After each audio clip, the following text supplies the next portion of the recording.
Hi, everyone. Good to be here.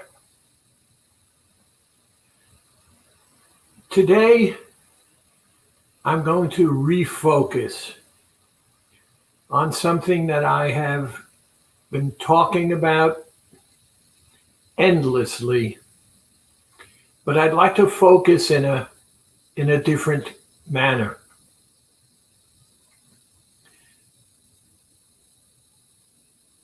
We are here together because of the fact that for whatever the reason is, all of us who are watching this video are interested in losing weight.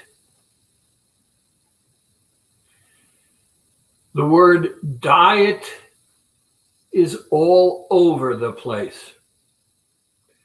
And losing weight and food are inextricably connected. I have repeated myself often by pointing out that within the first few hours of your life, you fussed, your mother put a breast or a bottle in your mouth, and food and comfort came together. So all of us are here today because the power of food is interfering with the fact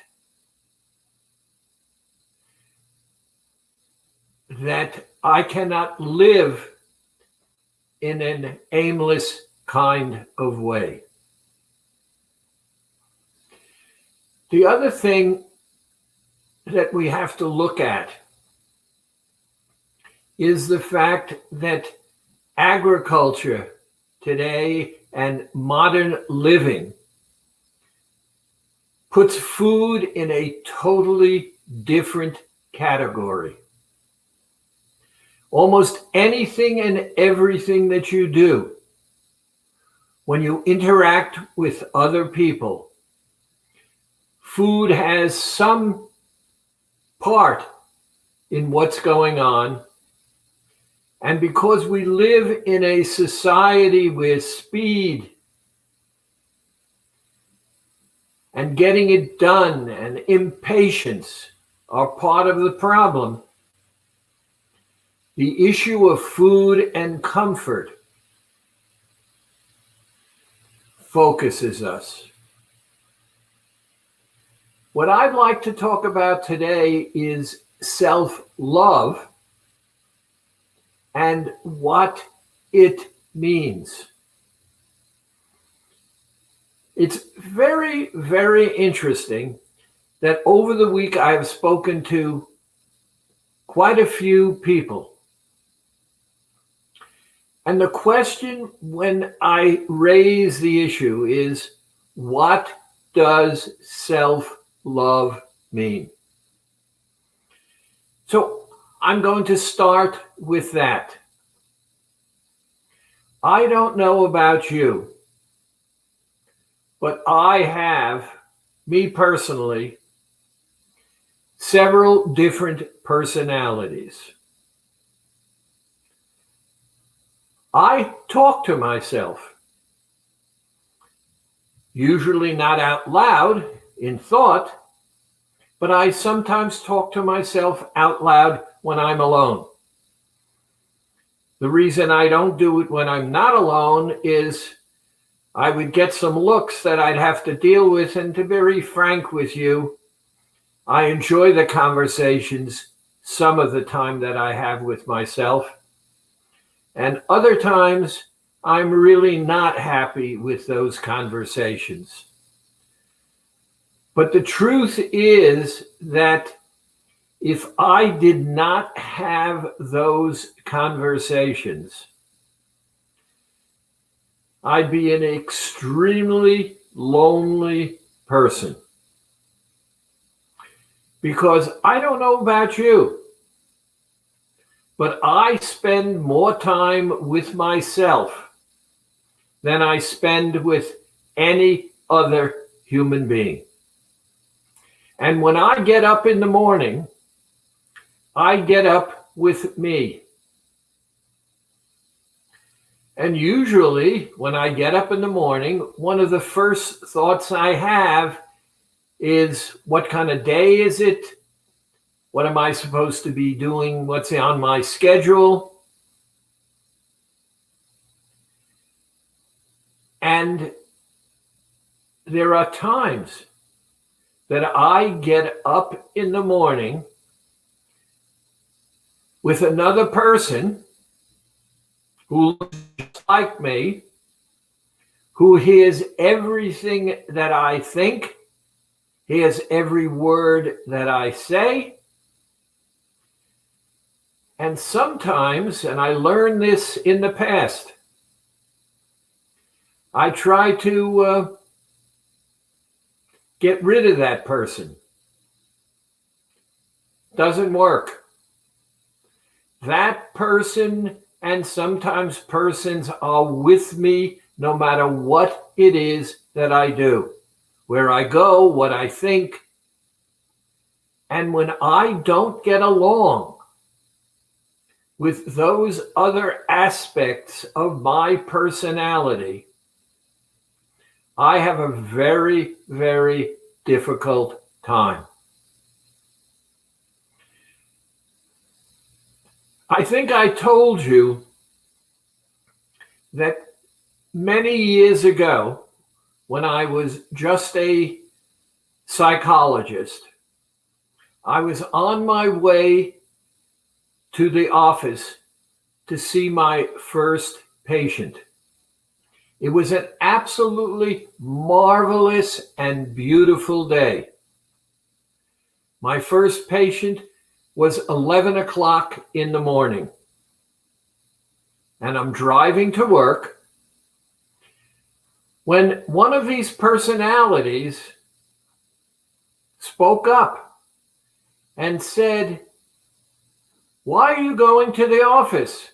You know exactly what she is going to be talking about." And I hear this voice, and I pay attention, and I try to brush it away.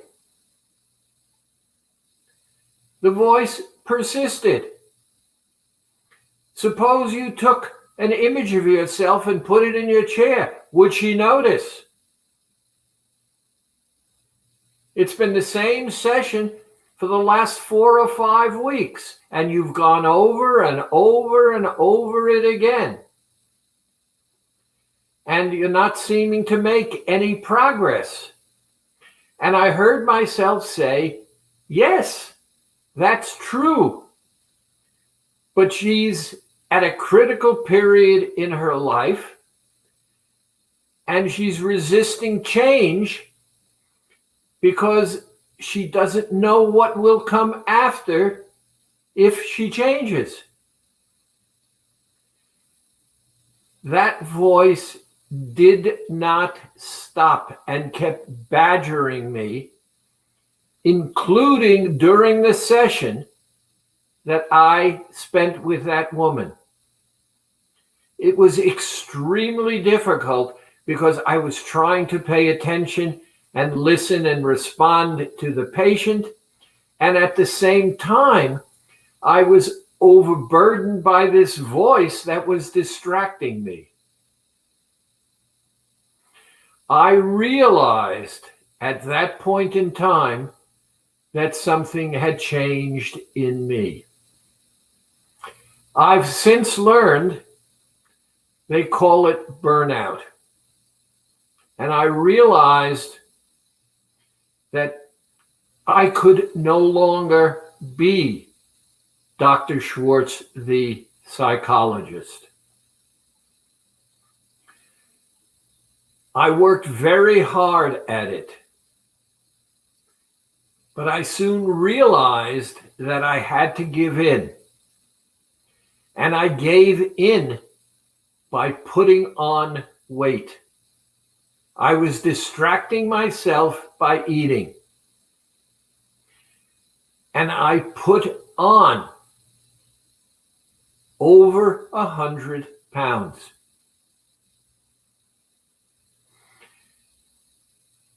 That 100 pounds didn't help.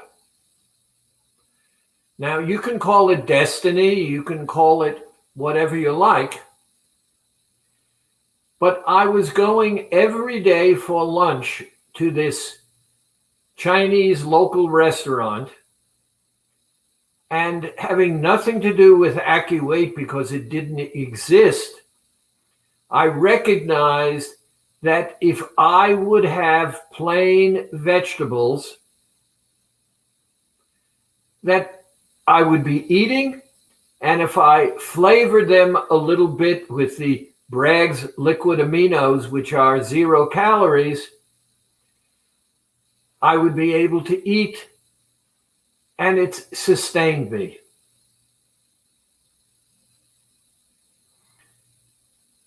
That's how Accu was born, and that's what changed my life. I was using food to deal with my personal problems, and I couldn't share them with anyone because my existence was as the provider of my family, and I was a psychologist, and I also had a responsibility to my patients. It was a terrible dilemma. You can call it destiny, but that's, and I've told you that, when Dr. Chu came into my life and Accu weight loss was born. I did not like the me that I was.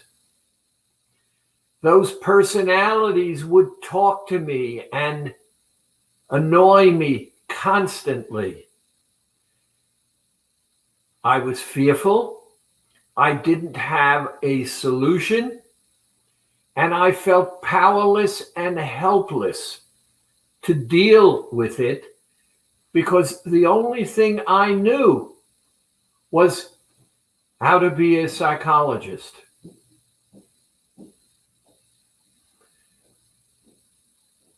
This is what we all are dealing with. I didn't like the me that I was. I liked what he was doing, helping people, but I was the person who was supposed to be helping those people, and I was struggling to do so.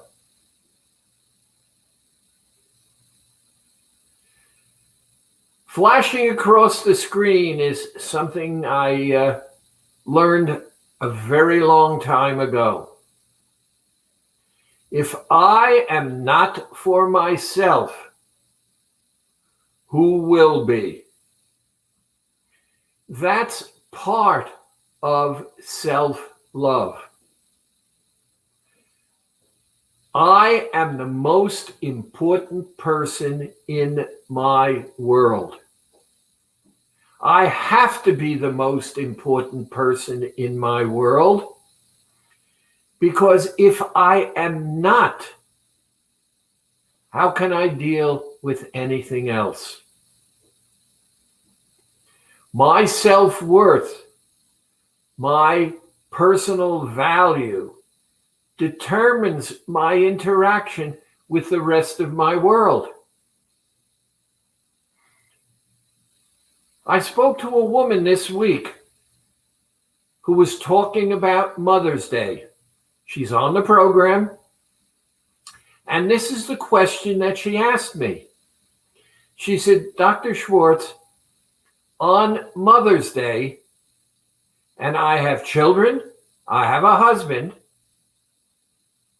how did I end up cooking for the family on Mother's Day.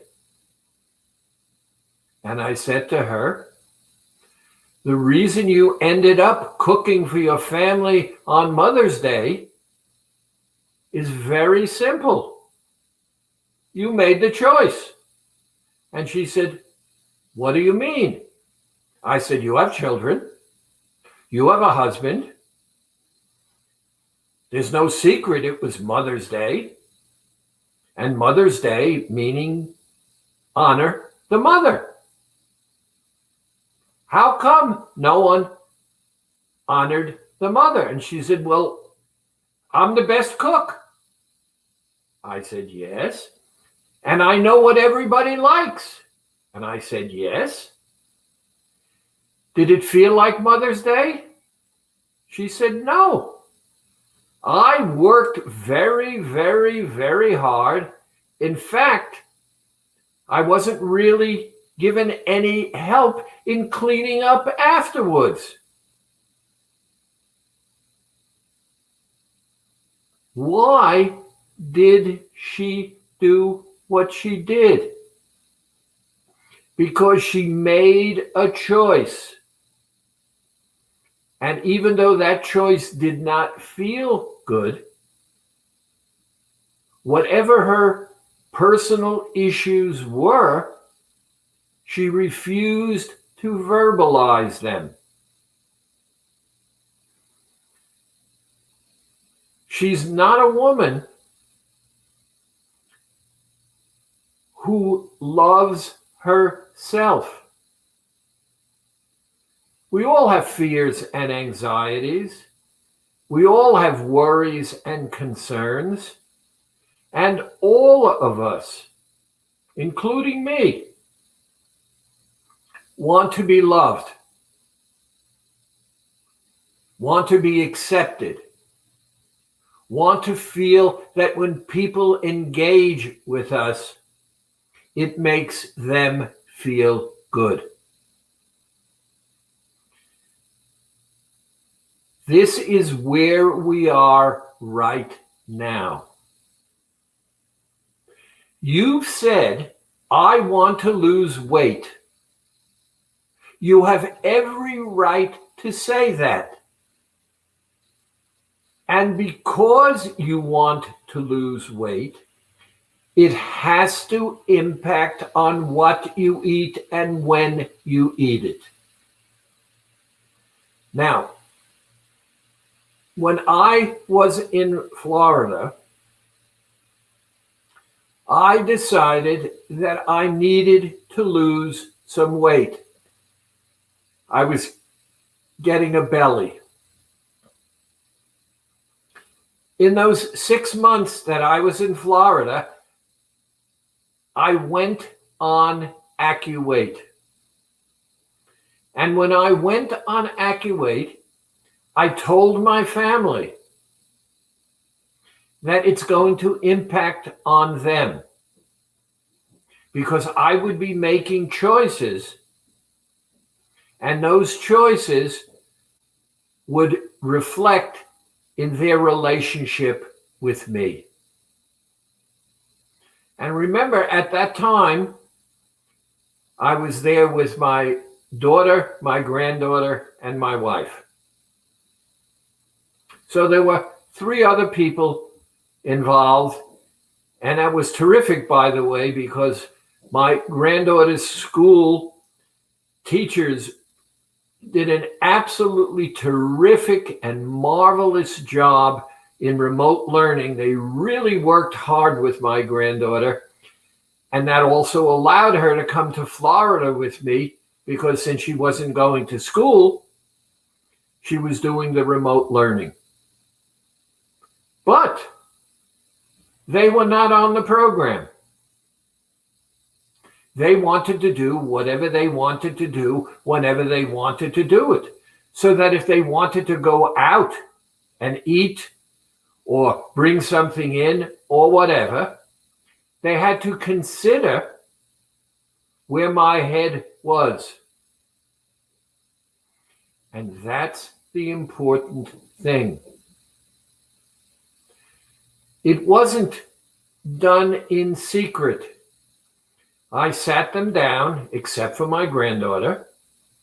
She was there, but she wasn't really part of the conversation. And I said, my choosing to do Accu is going to impact on your lives. And I want you to be aware of the fact that we're all going to make choices. And I want your support in it, because when I go back up north, I want my stomach to be gone.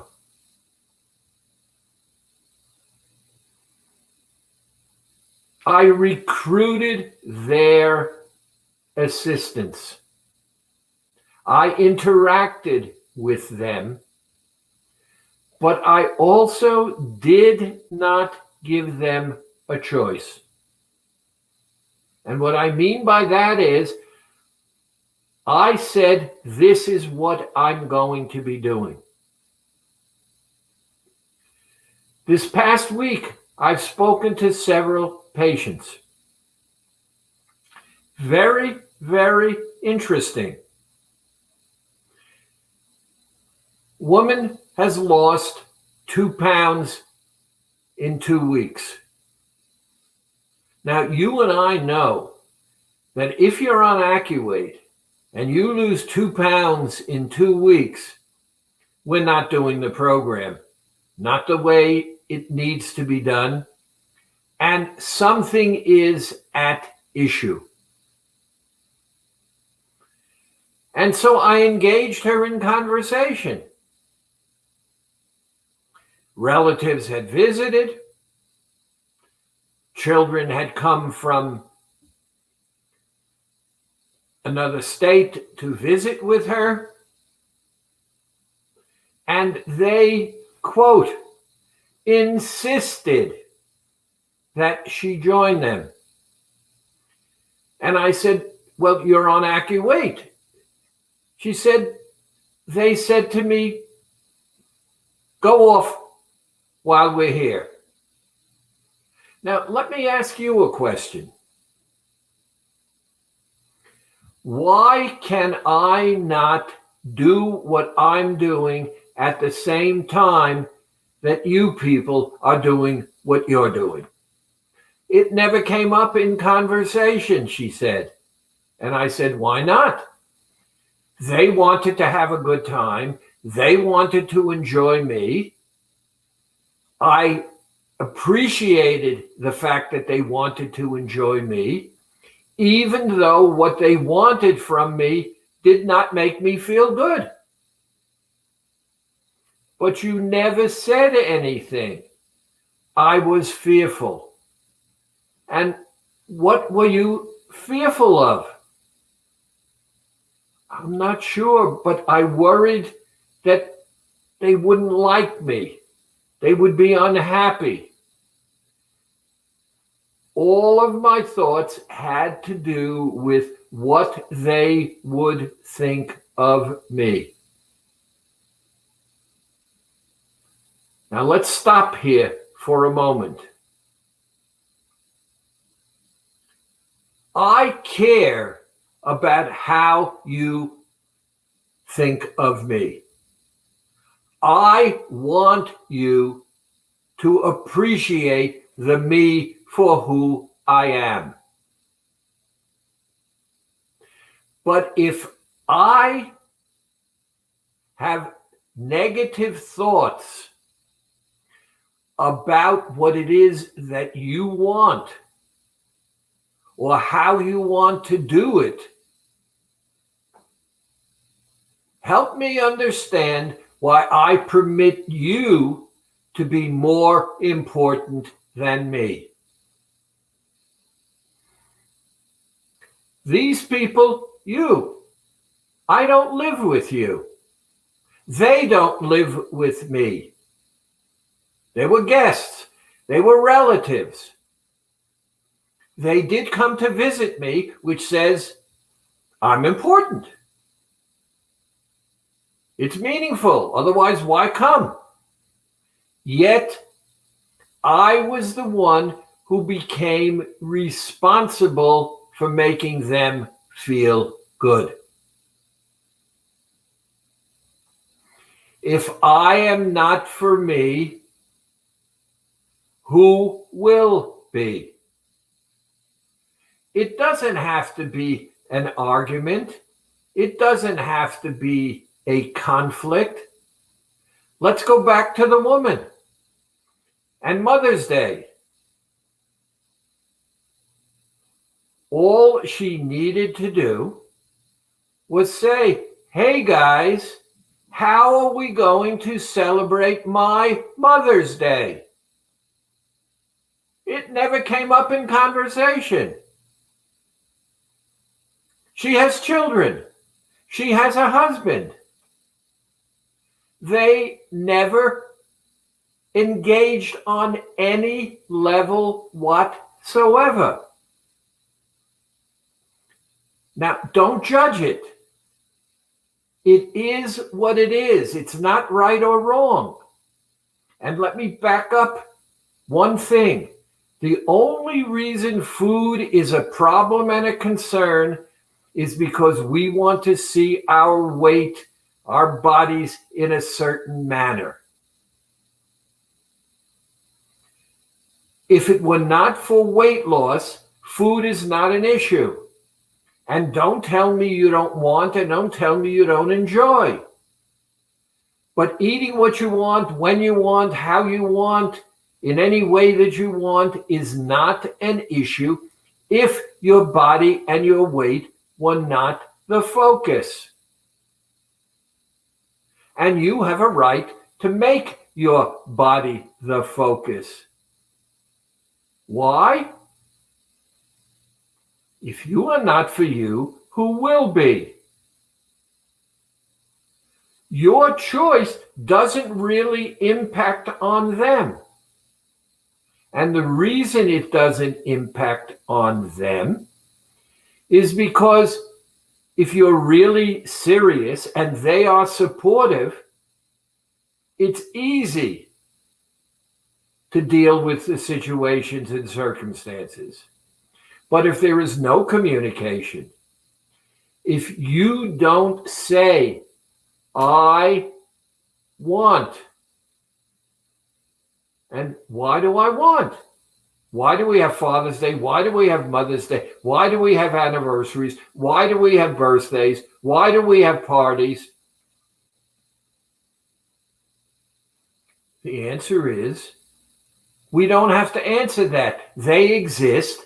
And they have to be accommodated if I'm going to have a lifestyle that makes me feel good about living with me.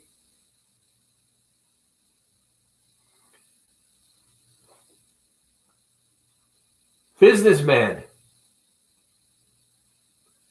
you don't understand. I have to go out with people. I go to board meetings. I meet with clients. Yes. What is the problem? Well, I want them to know I'm enjoying myself with them. Okay. And how do you let them know you're enjoying yourself? Well, if they're eating and I eat with them, they feel good, especially since I'm usually paying for it.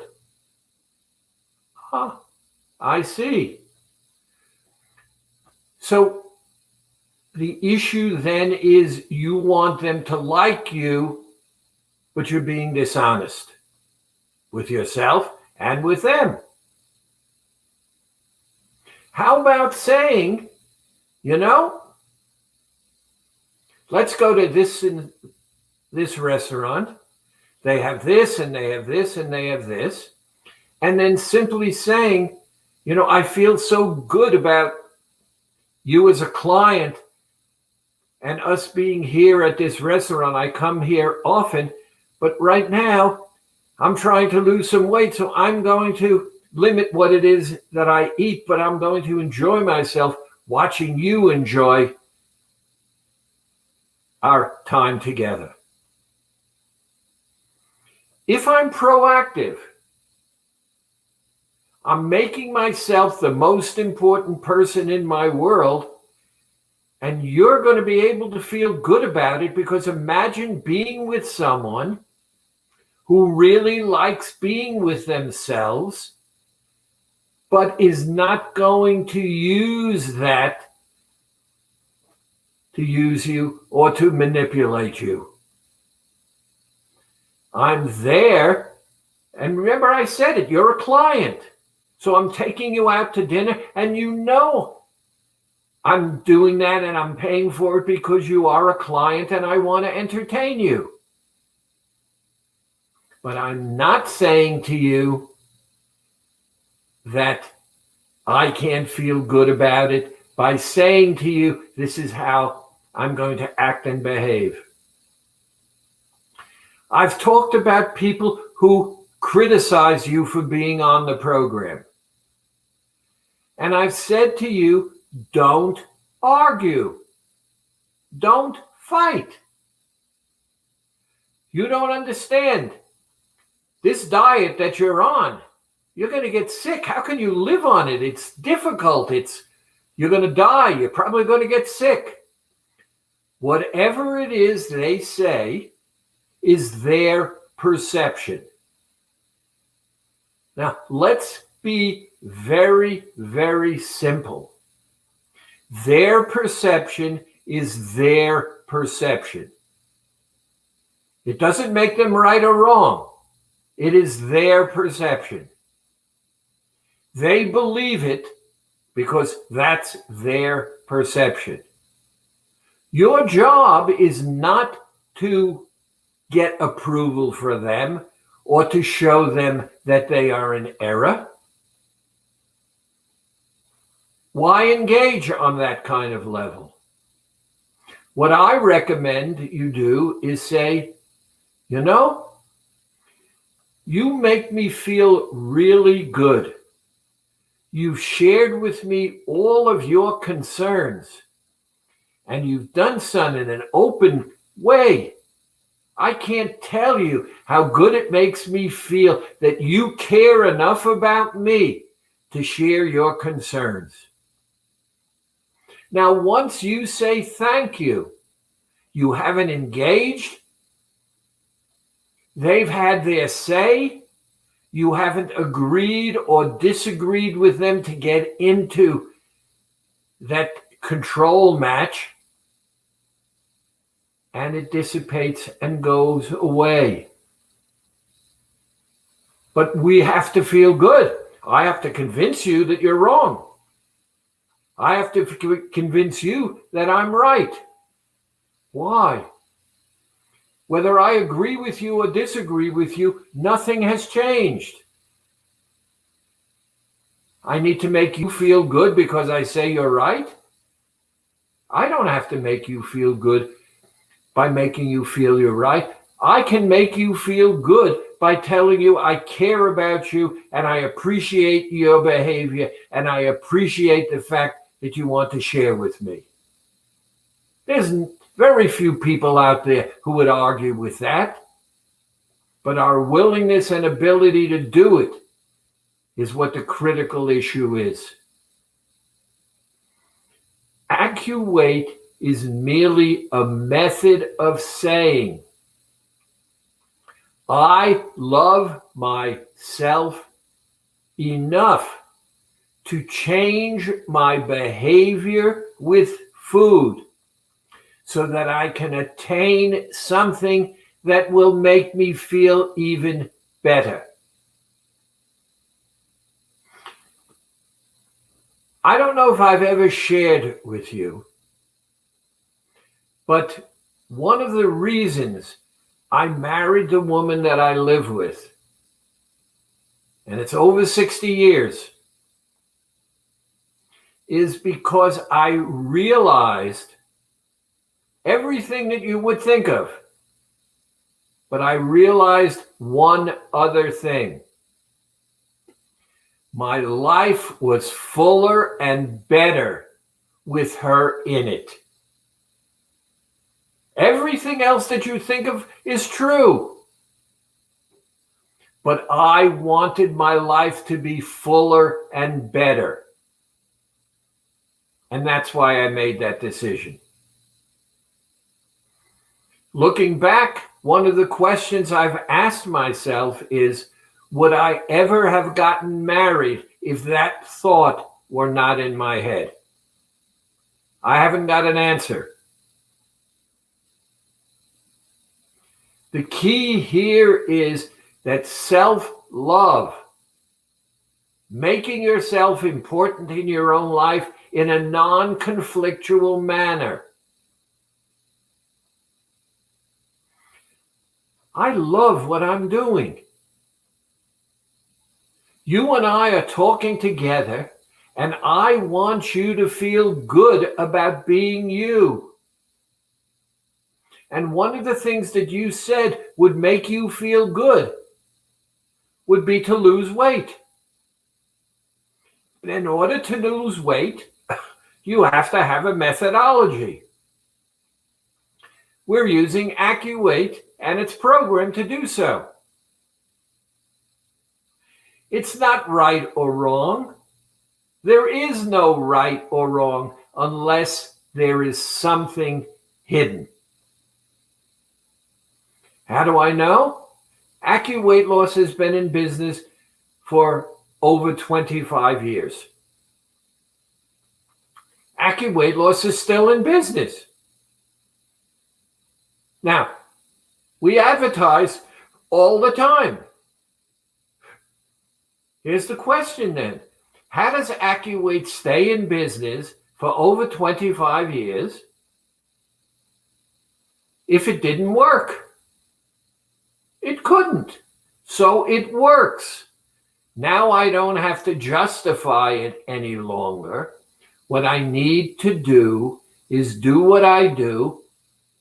And my job, and that's why I do it, is when I bring you to that point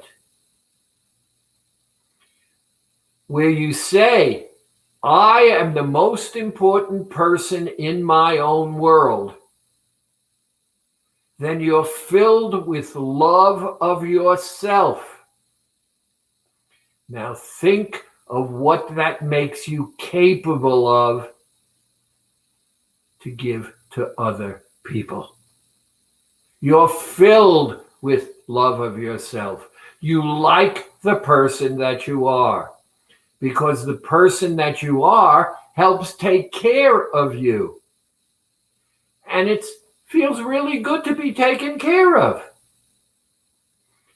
I said to you, I don't know about you, but I spend more time every single day alone with me than I do with anyone else.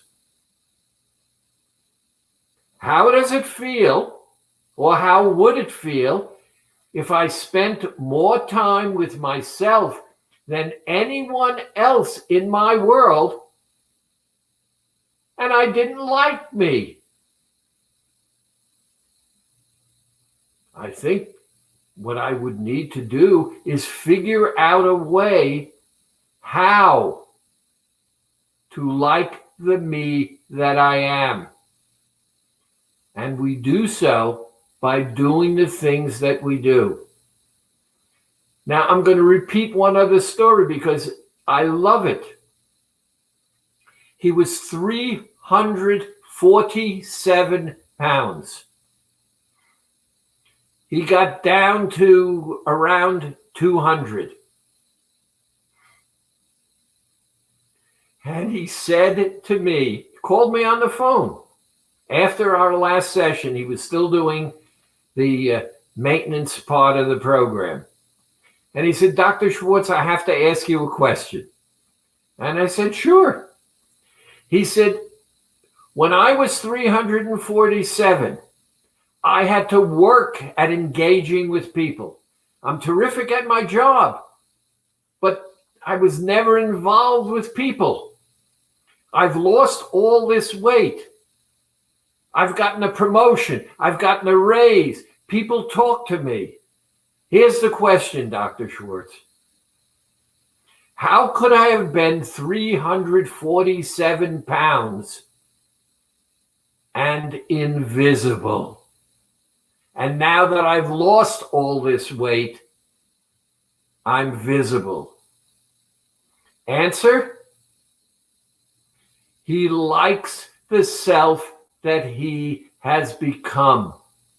He took control of his life and started to do the things that made him feel good, but at the same time, he didn't attempt to injure anyone else.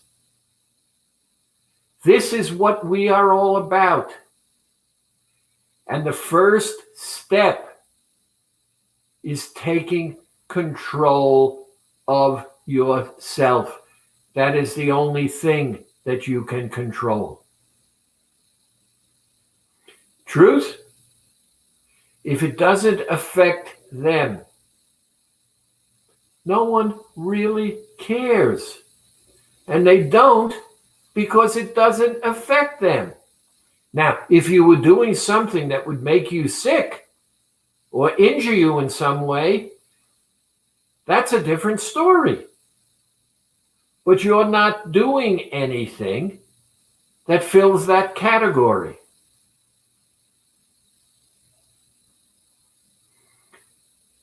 What am I asking you to do? I'm asking you to start to make choices. First, what is your number one reason for wanting to lose weight? If you say, well, I'll be healthier and I'll breathe better. If that's a highly motivated reason, then it's good. But if you don't have that thought, if you don't see that the change in you because of it is that important, why would you restrict yourself in any manner whatsoever? The other reason, you have to rationalize in a very simple way. Any diet, including Accu weight, is not for life. Are you important enough to take X amount of time to create something that you're going to be happy with? Now, if the answer is you're going to be happy with it, then it's worth doing it. But if you're not going to be happy with it, look at the pressure that you put yourself under.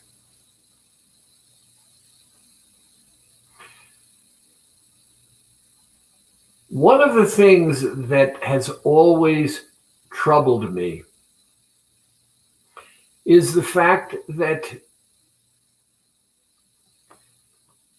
I do not get the interaction with emails or texts from people. I want to have an impact on your life.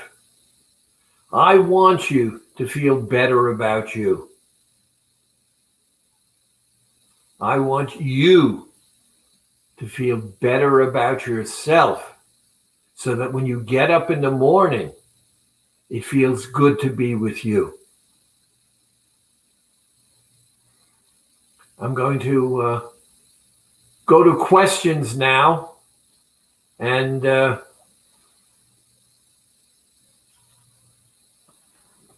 that's what the glasses are for.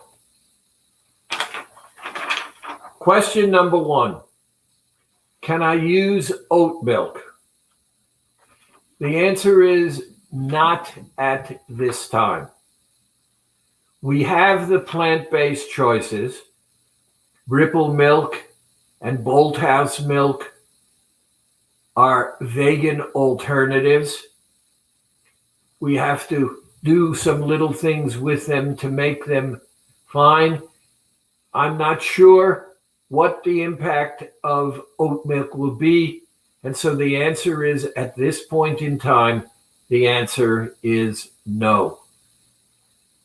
But we do have the dairy and the plant-based alternative. Should I drink more water when I exercise? First of all of us should drink more water. One of the biggest problems in health is the lack of understanding that dehydration is problematic. You can live without food for weeks. You cannot live more than days without water. I'm going to say that again. You can live for weeks without food. So the answer to the question is, yes, you should drink water when you exercise, but let's talk about what we mean by exercise. To go for a walk, to go for a speed walk, to go to the gym, to do exercise that is bodybuilding, to do exercise where you perspire. There are all many questions. When on the program, the answer is you should not do bodybuilding. Reason, it's a stressor that does not belong at that time. It's not a matter of I want. If you're taking care of you and you're on a calorie restricted, and even though we don't count calories, Accu is calorie restricted. We're living off the sugar that comes from the fat in your body. So in order to get over the calorie restriction, we have to burn fat and use the sugar. It's natural, it works fine, but now we add a stressor of bodybuilding exercise. Is that going to have an impact? Does that sound like something you should do? If it's not a crisis and not an emergency, then do some light toning exercises. Take electrolytes, take probiotics, drink your water. I will be flying next week. Should I take my beads off to go through the airport security? The answer is there is no need. The beads will not set off the alarm. In fact, I think I've told you my favorite story of the woman in New York on a winter day fell on black ice and banged her head. She was taken by ambulance to the hospital and woke up as she was emerging out of the MRI. She saw her husband talking with the doctor. And she discovered that in the MRI, it did not have any impact at all on the physiology, but they saw these beads on each side of her head. And she said, I realized afterward, and that was my thought, that she thought I was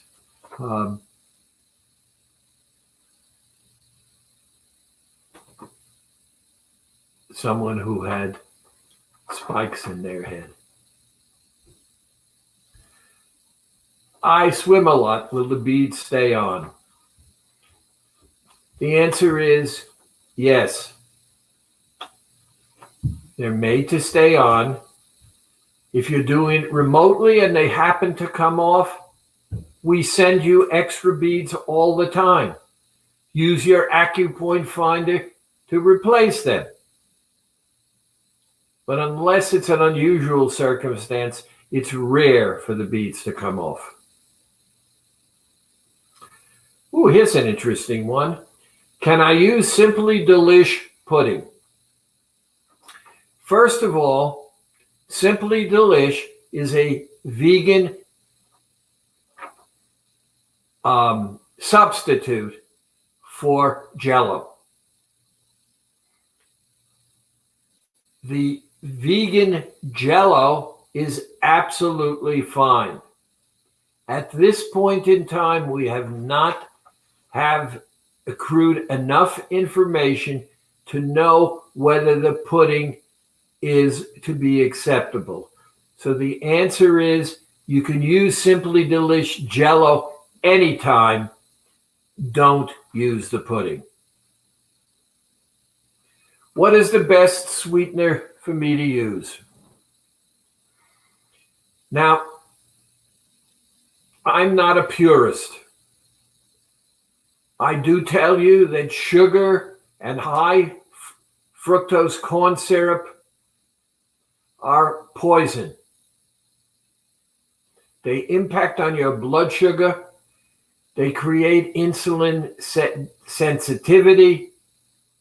They create all kinds of physiological problems. I personally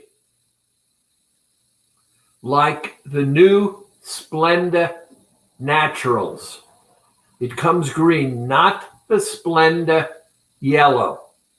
I use the Splenda Naturals, and I use stevia. And I use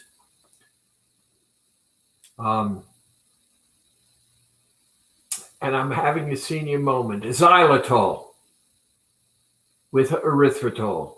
Those are my preferred sweeteners. I do not use sugar. I do not use sucralose. I do not use those substitutes because I'm uncertain as to how they will affect my gut. And remember what I've told you. Your gut is 70% of your immune system, and so you don't want to mess it up. I want to thank you for spending time with me. I hope I've challenged you to make yourself the most important person in your life. If you are not for you, who will be? Thank you for listening. Thank you for tuning in, and hope to be with you soon.